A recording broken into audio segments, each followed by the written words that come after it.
Welcome to the Stronger with Age podcast, because aging is just the beginning. Absolutely. And today we're diving into something Okay. that really hits home with that idea. Yeah. The amazing, I'm going to say, often surprising benefits of volunteering for seniors. Yeah. So we've got a lot of great info here. Insights from people who work in caregiving, thoughts from senior living communities, data from volunteer organizations, and even a peek into global It's initiatives. a pretty broad range. Yeah, so for you listening today, we know you want to learn but not be overwhelmed, right? Right. Our goal is to boil it all down, Okay. Sounds good. do the best benefits and the coolest opportunities that senior volunteering can offer. That sounds great. What really jumps out when you dig into all this is that volunteering later in life isn't just about helping a cause, though that's obviously a big part. It's also like this powerful way to boost your own well-being, like really tangible ways. I think you're If we're talking about aging well, staying active physically, mentally, and socially is key. And volunteering seems to be a really good way to get all that going. Maybe we don't talk about it enough, right. you know? Yeah, so let's jump right into the health side of things, Mhm. because what we've seen is a strong connection between volunteering and feeling good mentally and physically. And we're not just talking about like a mood boost.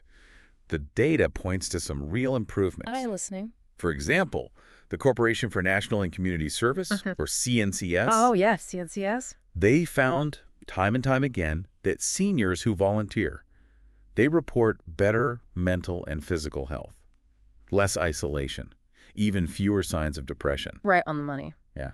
And going a bit deeper, lots of sources say this isn't just like things happening at the same time. There's a link to actual body benefits, like lower blood pressure, maybe even living longer. Oh, wow. One finding I found super interesting is that seniors who give at least 100 hours a year to volunteering, they seem to live longer and have less depression. Makes you wonder, right? Like, how does giving back translate into those health advantages? Yeah. How did that work? Well, one part of it seems to be staying active. That same CNCS study mentioned how volunteering keeps seniors moving and independent. And it's not like everyone's running marathons. Yeah. Even moderate activity like walking dogs at a shelter or gardening in the community, it helps our bodies and minds stay sharp. Right. One source even said those things specifically help strengthen muscles and improve balance. Which is huge as we get older. Exactly, for staying independent. It's amazing what's coming out about brain health, too. Research suggests that seniors who volunteer regularly, they have less trouble thinking and lower chances of dementia Really? compared to folks who don't volunteer. Think about it. Volunteering often involves socializing, problem solving, learning new things. All that's brain food. Oh, it's interesting. One source even stated straight up, volunteering is linked to a lower risk of high blood pressure, heart disease, and you guessed it, cognitive decline. Wow, so it's like protecting our brains. Seems like it. It's like mental exercise. I like that mental exercise. Yeah. We can't forget about social isolation among seniors either. One source made it clear, this isn't just about feeling lonely, it's a real health risk. Might make you more susceptible to diabetes, obesity, high blood pressure, even early death, which is scary. That is scary. But the great thing, as we've touched on, is that volunteering seems to be a great way to fight that. It is. Brings us right to those stronger social ties that volunteering creates. Lots of sources say how volunteering gives seniors a great chance to meet others who have those same interests, those same passions. That makes sense. Yeah, and this shared purpose can lead to some really good friendships, long-lasting ones, which really helps with that feeling of loneliness and isolation. So it's like built-in social time. Right. We even have some numbers on this. Oh, really? One survey said 85%, that's a lot of retired volunteers, said volunteering helped them make new friends. Wow. As we get older, those social circles can shrink. So volunteering is a great way to build a solid support system. It's like a social safety net. And the impact on lessening that isolation can be pretty quick and strong, too.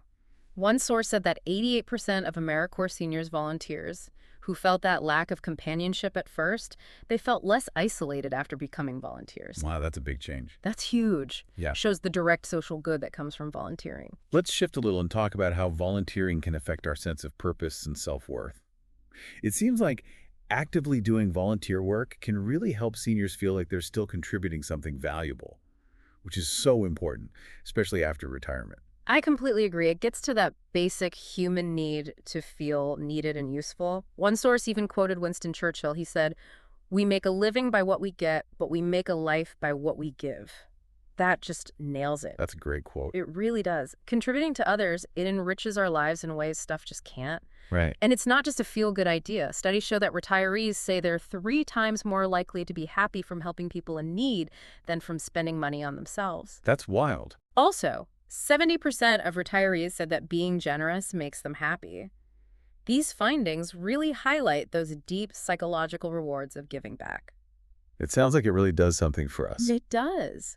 What's interesting is how this sense of purpose stacks up against the one you get from a job. One source found that retired volunteers who are active in charities, they feel a stronger sense of purpose and higher self-esteem. Even more interesting is the finding that community service as a senior volunteer is linked with more life satisfaction than paid work. That's so interesting. It really shows the powerful mental benefits of volunteering later in life, that internal reward of making a difference. It's a strong thing. You know, it makes me think about how retirement is often seen as this thing to look forward to. Yeah, for sure. But it can leave this void in terms of daily purpose. Absolutely. And volunteering sounds like a great way to fill that with meaningful stuff. I think so too. And it's not just about purpose. Volunteering also gives you awesome chances to keep learning and getting new skills. Oh, yeah, for sure. Whether it's learning new tech, understanding a whole new field, or just sharpening the skills you have, there's always something to gain. I like that. Always something to gain. Yeah. One source brought up a great quote from Henry Ford. He said, "Anyone who stops learning is old, whether at 20 or 80. Anyone who keeps learning stays young. The greatest thing in life is to keep your mind young." Really hits home that wanting to learn and have new experiences, it's a lifelong thing, and volunteering can be a fun way to keep that going. A fun way to keep the spark alive. Exactly. Seniors have so much knowledge and experience from life. Volunteering lets them share that and pick up new skills while they're giving back. That back and forth, it keeps minds active and engaged. We even saw a mention of how intergenerational volunteering can be a great way to learn new trends and ways of doing things from younger volunteers while they get to share their wisdom in return. I love that. And lastly, let's talk about how volunteering directly affects emotional well-being and overall happiness. It seems pretty clear that giving to others makes us feel good emotionally. Totally. Research shows pretty consistently that doing good things for others, like volunteering, it increases happiness, contentment, and just overall well-being. Volunteering lets you shift focus outward to do something for something bigger than yourself, and that can really boost your emotional state. That makes sense. One source even put it simply. They said volunteering can boost the joy seniors feel every day. I like that a lot. Me too. So we've laid out the case for why volunteering is great for seniors. But someone listening might be saying, all right, this sounds awesome, but where do I even start? What options are out there for someone like me? Good news is there are a ton of different volunteer opportunities. Seriously, there are so many. For those who love being around younger generations, mentoring is a great option. Could be anything from tutoring to just offering advice and guidance to young folks. The foster grandparent programs are a really powerful example of that. We saw it in a few sources. And for those who love nature, there are tons of chances in environmental conservation. Things like local cleanup projects, community gardens, helping preserve nature. Yeah, if you're crafty, crafting for a cause can be really rewarding. Using your skills like knitting, sewing, woodworking, you name it, to make stuff for people in need. Feels good and helps others. If you're an animal person, you can do fulfilling work at animal shelters, caring for animals, or even just taking dogs for walks. That's always fun. If history and culture are your thing, volunteering as a guide at a local museum or historical site is a great way to share what you know and help keep those places going. And we can't forget about virtual volunteering, which lets you help out from home, doing things like admin work or other tasks remotely for different groups. Right, and local senior centers themselves often need volunteers to lead activities, plan events, and support each other. For anyone concerned about people not having enough to eat, volunteering at food banks or community gardens can really help address that. And within healthcare and support services, you can provide companionship to other seniors, lend a hand at senior centers, or offer different kinds of support. Right. And for those who want to speak up for causes they care about, joining the boards or committees of nonprofits can be a great way to make your voice heard. If you love the outdoors, national parks have a lot of volunteer options, from helping visitors to even being part of artist-in-residence programs. And libraries offer a bunch of volunteer opportunities too. Really? Everything from greeting people to helping with genealogy research, even teaching English as a second language. Wow, I had no idea. Yeah, it's pretty cool. Let's not forget the more active options too, like doing charity walks or runs, which is exercise and fundraising all rolled into one. Helping out other seniors by delivering meals, driving them places, or just keeping them company. Those are big things that make a difference in their day-to-day.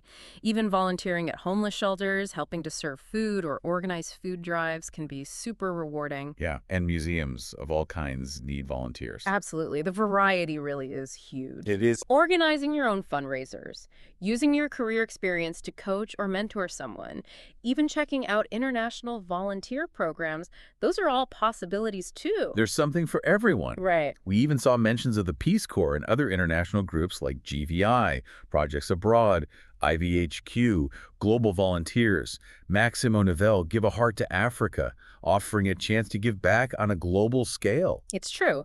There's also some really good programs and organizations specifically for senior volunteers, groups like AARP, AmeriCorps Seniors, Habitat for Humanity, local food banks, Volunteer Match, Senior Corps, and international ones like RSVP Singapore, the Corps of Third Age Volunteers in Senegal, UN Volunteers, the Grandmother Collective, and the Ageless Ambassador Program. They all offer clear ways for seniors to get involved and make a difference. That's fantastic. It is. And a key thing is that these opportunities exist both locally and globally, with many groups offering online volunteering, which is great for people who can't get around as easily. It makes volunteering doable for so many different people and situations. That's important. Definitely. And for anyone feeling a bit unsure or like they don't have the right skills, remember that you don't always need past experience. Lots of organizations train their volunteers and give them support along the way. They know that your willingness to help is the most important thing. Absolutely. So for our listener who's feeling inspired, any practical advice for getting started with volunteering? First things first, a little self-reflection. What are you really into? What lights you up? What skills and talents have you built over the years? Also, be honest about how much time you can actually commit. Great advice. It's also good to think about specific causes you feel strongly about, or maybe skills you've always wanted to share or even learn more about. Right. That helps narrow down all those choices and makes that first step feel less overwhelming. It does. Starting locally is often the easiest way to begin. Check with your libraries, museums, senior living places, churches, synagogues, temples, mosques, food banks, community gardens, all those places. They often need volunteers and are happy to have new people help. And, like we said earlier, websites like Volunteer Match and Create the Good are great tools. You can find volunteer opportunities based on what you're interested in, where you live, and how much time you can give. And don't be shy about contacting organizations you like. Lots of them are really flexible with schedules and love working with senior volunteers. They'll often provide any training you need so you can feel good and have a positive experience. Wonderful. And sometimes the best opportunities are found through our own networks. Ask friends and family if they know about any volunteering gigs that might be a good fit. Great idea. It's important to remember how much value senior volunteers bring to the table. Organizations really appreciate them, and for good reason. Absolutely. Our sources kept pointing out that senior volunteers often have those priceless life skills. Yeah. Patience, compassion, good listening skills, being proactive and responsible. Organizations really value those qualities. They do. Plus, senior volunteers are often reliable and committed. They often have more flexible schedules in retirement, more time to give, and a real desire to dedicate that time to causes they care about long term. That's great. And let's not forget the awesome diversity senior volunteers bring to the table. You get the fresh ideas and energy of younger volunteers mixed with the wisdom and experience of seniors, creating a really dynamic and effective team. Couldn't have said it better myself. So as we wrap up this deep dive into the world of senior volunteering, what's the big takeaway for our listeners? It's super clear that volunteering is a powerful way for seniors to stay active in life, build real connections with people, keep learning and growing, and make a positive difference in their communities and the world. I agree wholeheartedly. We encourage you to check out all those opportunities we talked about and see how your skills, passions, and life experiences can contribute to things you care about. Remember, giving back isn't limited by age. It seems like it gets even more rewarding later in life, giving you personal benefits and letting you make a real difference in the lives of others. It's a win-win for everyone. Absolutely. Maybe this week, take a little time to check out some of the resources we've mentioned. Think about a cause that interests you, or a skill you've been wanting to use. What's one small step you could take to explore the world of volunteering? Good idea. Okay, there you have it. Hope you enjoyed this episode. Stay tuned for upcoming episodes. Bye.